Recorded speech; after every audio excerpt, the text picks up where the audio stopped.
Hi, I'm Jonathan. Welcome back to our podcast, The Point, where we're straight to it. We're talking about the novel Wave today, and we're here with Owen Peck. What's up? And Mark Hafer. Hello. Let's get right into it. This book, what's really at the core of it?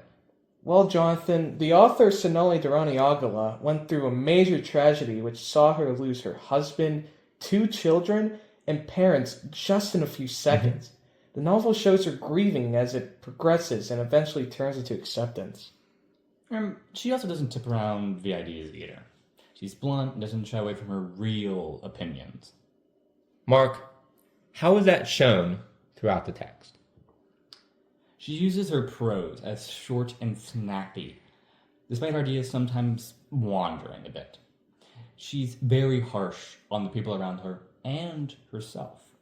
At one point, fat-shaming a little boy who survived the wave when her own children did not.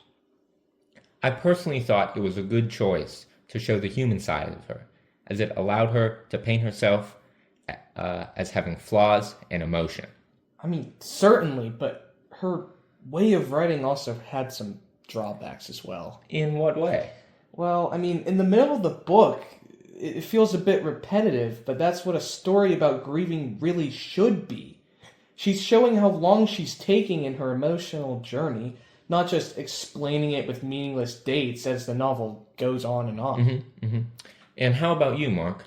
Do you believe the novel is too long? Well, at only about 220-ish pages, is a quicker read than some memoirs, and still has an emotional value that's sure to reminisce with some people. Yeah.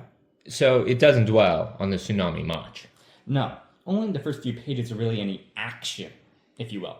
Some of the explanations of the characters are done through her memories, as she struggles to cope with them being absent in her life. Well, how did you guys like that choice?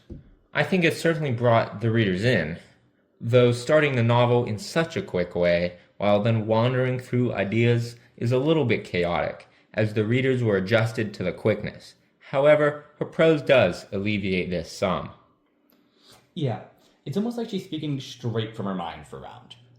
And she's aware of what the novel is. The novel doesn't portray it as something it's not, as something else either. The front cover is just a black background, with a white wave at the bottom of the title.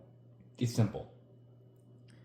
Owen, do you think that's a great choice? Well, I think it gives the readers an honest perception of what the book is, which in a world where there's so much going on, it's nice to get to the point. Well, thank you for your review, guys, and thank you to our listeners for tuning in today. We hope you consider buying the memoir Wave. Thank you so much to their marketing team who sent us over some copies. It's her tragedy, her story. Thanks, guys. See ya. Thank you very much. Later.